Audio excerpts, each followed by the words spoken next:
Olá, sejam muito bem-vindos ao canal Fé em Audiobook. Eu sou Dani Mendes e hoje vamos juntos à leitura de Conheceremos como somos conhecidos, por George Whitefield. As glórias dos lugares celestiais entram na minha alma tão rapidamente e em tão grande medida que fico engolfado na contemplação delas. Irmãos, a referida redenção é inefável. O olho não viu, nem o ouvido ouviu, nem entrou no coração dos homens mais santos que existem, conceber quão grande ela é. Se eu fosse entreter-lhes durante eras inteiras com um relato dela, vocês, ao chegarem ao céu, teriam que dizer conforme a rainha de Sabá disse: nem metade, nem a milésima parte nos foi contada. Tudo quanto podemos fazer nesse caso é subir ao Monte Pisga e, com o olho da fé, contemplar uma vista distante da terra prometida. Podemos vê-la de longe, como Abraão viu a Cristo, e nos regozijar nela, mas aqui somente a conhecemos em parte. Louvado seja Deus, porque virá um tempo em que o conheceremos conforme somos conhecidos, e Ele será tudo em todos. Senhor Jesus, completa o número dos teus eleitos. Senhor Jesus, apressa a vinda do teu reino.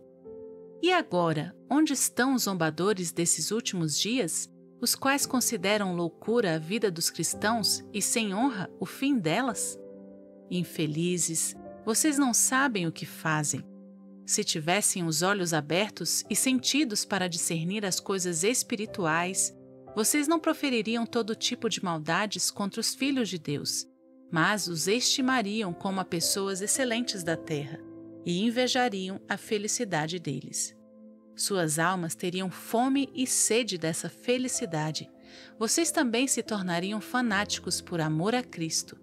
Vocês se jactam da sua sabedoria, assim faziam os filósofos em Corinto.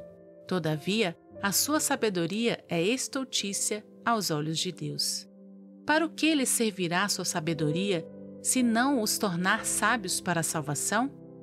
Podem, com toda a sua sabedoria, propor um esquema mais consistente sobre o qual edificar suas esperanças da salvação do que aquele que agora lhes foi proposto? Podem, com toda a força da razão natural, achar um meio melhor de aceitação com Deus do que mediante a justiça do Senhor Jesus Cristo? É certo pensarem que suas próprias obras poderão de alguma maneira merecê-la ou obtê-la? Caso contrário, por que não querem crer nele? Por que não se submetem à sua justiça? Vocês podem negar que são todos criaturas caídas? Vocês não percebem que estão cheios de distúrbios e que esses distúrbios o tornam infelizes? Não percebem que não podem transformar seus próprios corações? Já não fizeram resoluções muitas e muitas vezes e suas corrupções não continuaram a ter domínio sobre vocês? Acaso não são escravos das suas concupiscências e o diabo não os leva presos segundo a vontade dele? Por que razão não querem vir a Cristo para receberem a santificação? Vocês não desejam ter uma morte como a dos justos, a fim de que tenham um estado futuro igual ao deles? Estou convicto de que não podem aguentar a ideia de serem aniquilados, e muito menos de ficarem eternamente desgraçados. Apesar daquilo que fingem, vocês deverão confessar, se falarem a verdade, que suas consciências os acusam nos momentos mais graves, ainda que não queiram, e até mesmo constrangem vocês a reconhecer que o inferno não é nenhuma ficção. E por que então não querem vir a Cristo? Somente Ele pode obter para vocês a redenção eterna. Corram para Ele, pobres pecadores iludidos. Falta-lhes sabedoria? Peçam-na a Cristo. Quem sabe Ele a dará a vocês? Ele pode concedê-la, pois Ele é a sabedoria do Pai. É aquela sabedoria que foi desde a eternidade. Vocês não possuem justiça. Recorram a Cristo, portanto. Ele é o fim da lei para a justiça de todo aquele que crê. São ímpios? Fujam para o Senhor Jesus. Ele está cheio de graça e de verdade, e da sua plenitude poderão receber todos quanto nele creem. parece que vocês têm medo de morrer, que esse fato os impulsione a Cristo. Ele tem as chaves da morte e do inferno. Nele há redenção abundante. Por isso, que o raciocinador enganado não se jacte do seu pretenso raciocínio. Seja o que for que pensem, é a coisa mais desarrazoada do mundo deixar de crer em Jesus Cristo, a quem Deus enviou. Por que, amigos? Por que vocês hão de morrer? Por que não querem vir para Ele, a fim de terem vida? Ah, todos vocês que têm sede, venham às águas da vida e bebam gratuitamente. Venham, comprem sem dinheiro e sem preço. Se aqueles privilégios abençoados que nosso texto menciona pudessem ser comprados com dinheiro, vocês poderiam dizer, somos pobres e não podemos comprar. Ou se fossem outorgados somente a pecadores de tal categoria ou posição social, vocês poderiam dizer, como poderão pecadores tais como nós esperar que sejam tão altamente favorecidos? Entretanto, Deus dá esses privilégios gratuitamente aos piores pecadores. Foram dados a nós, diz o apóstolo, a mim, um perseguidor, a vocês, coríntios, que eram impuros, beberrões, cobiçosos, idólatras. Por isso, cada miserável pecador pode perguntar, por que não a mim, então? Cristo teria uma só bênção para dar? E que dizer se ele já abençoou a milhares de pessoas ao desviá-las das suas iniquidades? Todavia, ele continua o mesmo. Ele vive para sempre, a fim de interceder e, portanto, abençoará vocês, mesmo a vocês também.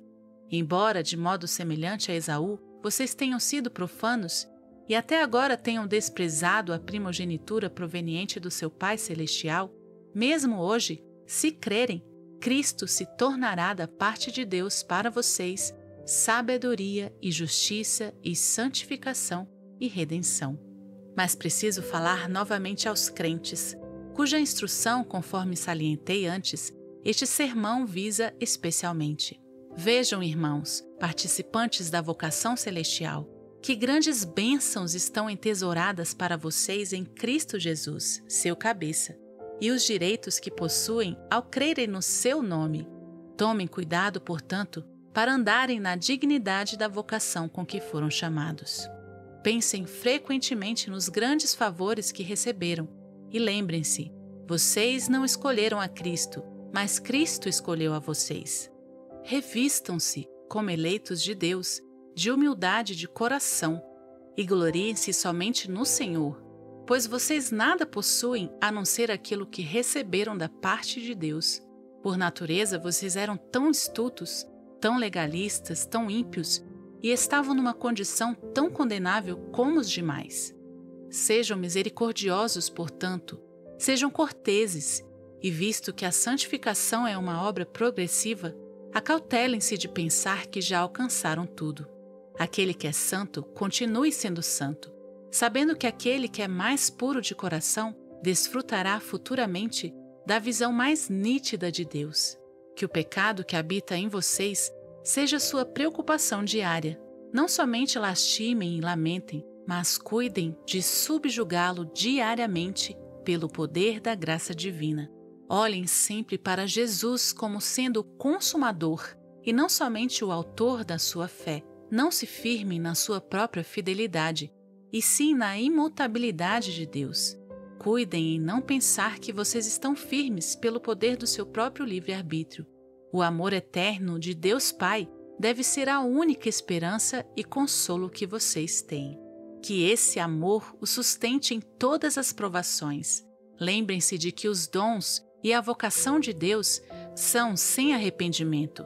Que Cristo, tendo amado vocês, os amará até o fim, e que isto constranja vocês à obediência e os faça anelar por aquele tempo abençoado, quando ele será não somente sua sabedoria, justiça e santificação, mas também sua redenção completa e eterna.